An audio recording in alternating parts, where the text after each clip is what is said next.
I spoke there one time. Few months later, when I went there, there was like this boy who made his own like windmill. So I don't know if he's still like operating, but he was able like to build his own like windmill there in Blantyre. And some is still like can be able like to see it like also like in Kasumu, in some other like villages like in Kasumu. Luchenza. Huh? Even Luchenza. Even in Luchenza, yeah, there's also like And what did you study in America? I did environmental studies, and also like some of like I also took some of like engineering classes like as well.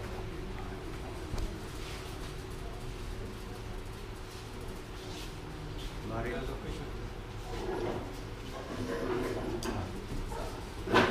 I want just to know more about you, right? According to the way you was raised up, right now, do you have any idea, like, to think of somebody who is in a situation like you was in, and you think of a way in which you can help him, or you can help others to build like a team, or people who have the same idea with you, but they are young and they don't have any capability to do it. Do you have any idea of how you can expose those people and come together and build up something which can be, which can bring more interest to your project?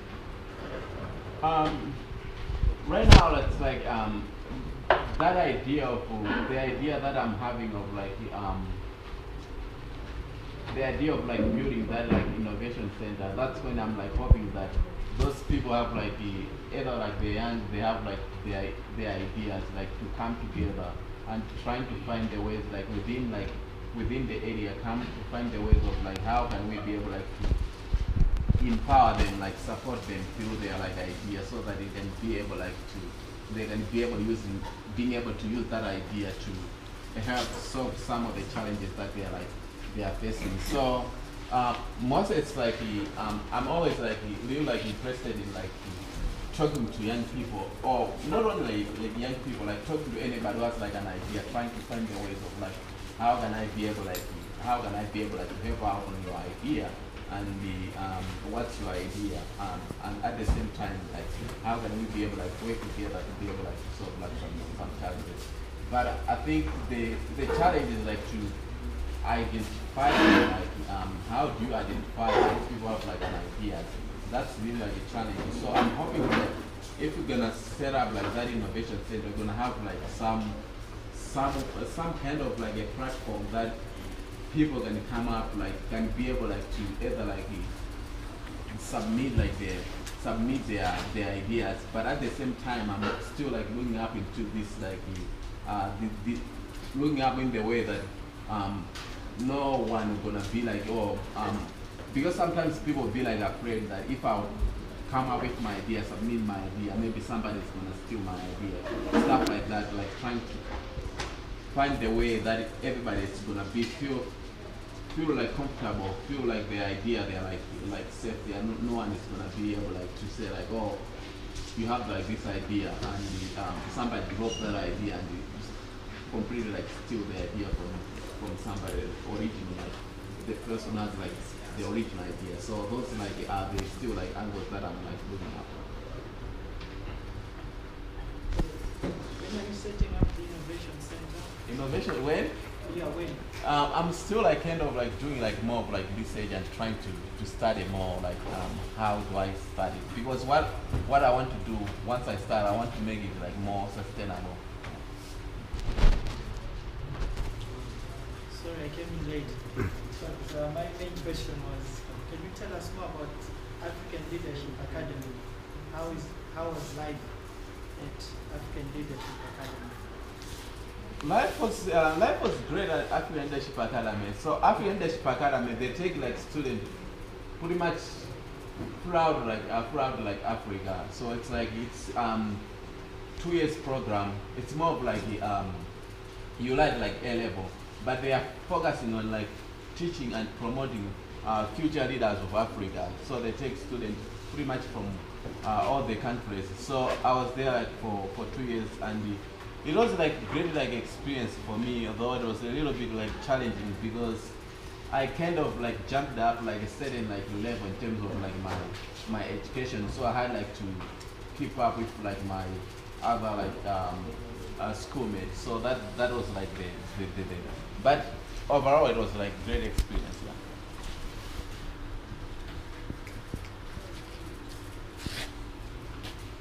Another question. As a Malawi, we coach a lot of engineers, as you are an engineer as well. How can you inspire those people who are in the class right now, or others who are already graduated, so that they can be inspired or encouraged to open their just because most of the people in Malawi, as we know, once you graduate, just go straight to be employed. That's why Malawi is not doing better. How can you tell me about that? It's one thing that I can say. It's like I think it's good like to practice that what like you are like studying rather than just being like the problem that we have here. We because of this the way like the system is set up. It's like always like focusing on like grades. So which is like I'm not like anything like against like grades. It's like people are focusing most like in grades instead of like focusing on how like really like to learn how like to learn, because if you can like learn how like to learn, you're going to be able like to use that knowledge that you got like in the classroom to apply like making like something that you can be able like to being able like to be like useful. I think this idea of like just saying like once I finishing up I'm gonna be like employed, and if you don't get employed, that's when you kind of like you'll be like suffering, because you'll be like, why I studied but I'm not like really like employing. You're gonna be always like complaining rather than doing something about it, like saying like what can I do with the knowledge that I have in order like to solve some of these like problems that I'm facing. Because one thing that I see like challenges are opportunities. If you're going to be able like to use those challenges to come up with a solution, that's opportunity for you, for yourself, and also like for other people. You're going to be able like to employ like other people because you come up with that like idea of like solving that challenge that is impacting like a lot of people. So like instead of like just complaining about like the challenge, but coming up with like a solution, because no one is gonna solve your problem. You have like to figure out like solving your problem on your own. Okay, one more question. Okay, about your book, I see there's a book there in front of you. So can you tell me your challenges, the challenges that you faced in terms of writing your book, and maybe what can be the ideal emphasis on somebody maybe who's trying to write a book? What is your perception? So I wrote this book with my co-author. So the one like challenge that I kind of like faced during that time I was writing this book was that I was like writing this book in Shewa and giving it like to a translator to translate it, and my co-author was writing it like in English. And there was like some part where I was talking about like science, and my co-author is not like really like into science. So I know the idea like in mind, but translating that idea that you can be able like to understand what exactly like I mean, it was a little bit like challenging. So we had like to go to my high school physics teacher, and he was able like to explain, like I explained to the physics teacher. He was right away like he got what I meant, because like he's up into like science, and then because he's a teacher, he knows how to explain something better than I do, because I'm not like a teacher. So he was able like to get it. So that was kind of like a challenge to do that. But overall, I kind of like enjoyed like the process of writing a book, because I kind of like learned like my like remembering back my childhood like stories, what I used to do as like as young boy like in my village. That just like it was just like amazing like experience for me, like being like, wow, was I really like doing this kind of like stuff? So that was like the experience that I had like by writing this book. Okay, one more. Just one more. You are based in the States right now, isn't it? I'm also an author. I've just written a 310-page book. We will discuss. But ideas. I'm a bit concerned about Africa. Ideas. From your own experience, how do the American people receive ideas compared to how we Africans receive ideas? One, from the leadership point of view, and secondly, from the general populace. How have you seen to say, okay, if you come up with a brilliant idea whilst you're here in Malawi, and you come up with a brilliant idea whilst you are in California, and then you go to the mayor, or you go to the higher leadership levels, or even to the banks, they say when you're in Africa, when you've got an idea, you chase the banks. In the States, I hear, when you've got an idea, the banks chase for you, chase after you. Just from your own experience, just tell us how ideas are received from this side of the continent and that side of the continent. It's because of like all like kind of like investors. So when you have like really like great ideas, there's like many like channels that you can go to get like funding for your idea, like there like in the States. While here, when you have like idea, it's like it's a little hard like to take that idea off like the ground, like to start it, because it's like to get like funding, either it's like public funding or private like investors like funds. It's like it's a little bit like hard because most of the time sometimes like people they need like sort of like karate like for the like banks. So it's like you just have an idea, you want to do like something. How are you gonna have like a karate like to give like to the bank? So I think in some cases, like if you have like really like good ideas like up like in the States, you don't really like struggle as much. Although it's not like all ideas you're gonna get like funding, but sometimes it's like it's much easier than here, and even like when you are getting like loan, they're like interest is so low than in here. How much is it like here? It's like It's about 40%. it's about like 40%. In That's, America, it's 0.5%.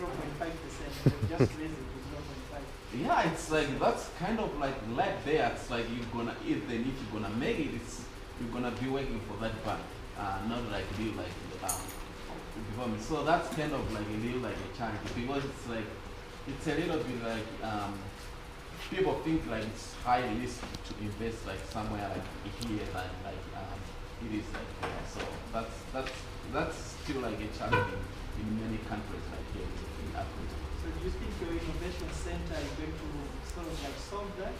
Do you have, because you had an opportunity, and then people like Fred Sinwaka of ARA came in, and people came in. In addition to the innovation center, is there a plan to kind of like let people in Malawi and Africa say, if you have an idea, a bank of idea, please help? Do you have anything in addition to the innovation center? So the idea of the innovation center, it's like that is gonna be developing that idea and also like trying to get through everybody who has that idea through like the process of getting like funding.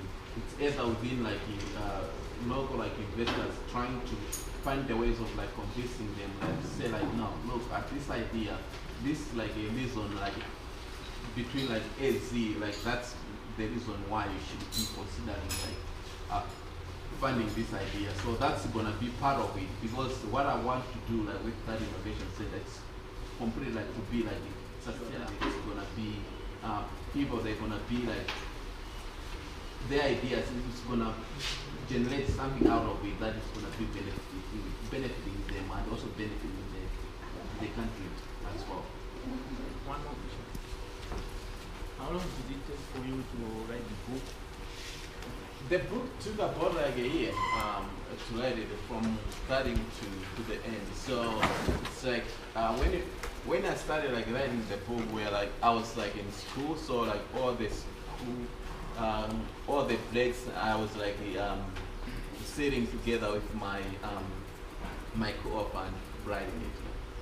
And the other question is, do you see your project of making a closer I mean here in Malawi, across Malawi, and how do you intend to do that? And what are the challenges you expect to face? And how are you going to solve that? The way where I want to, I see like there's a potential in some areas where they have like constant way to speak. But my idea is like to going around like teaching like young people like to be able like those who want to do it, they can be able like to do for themselves, do it for their like families.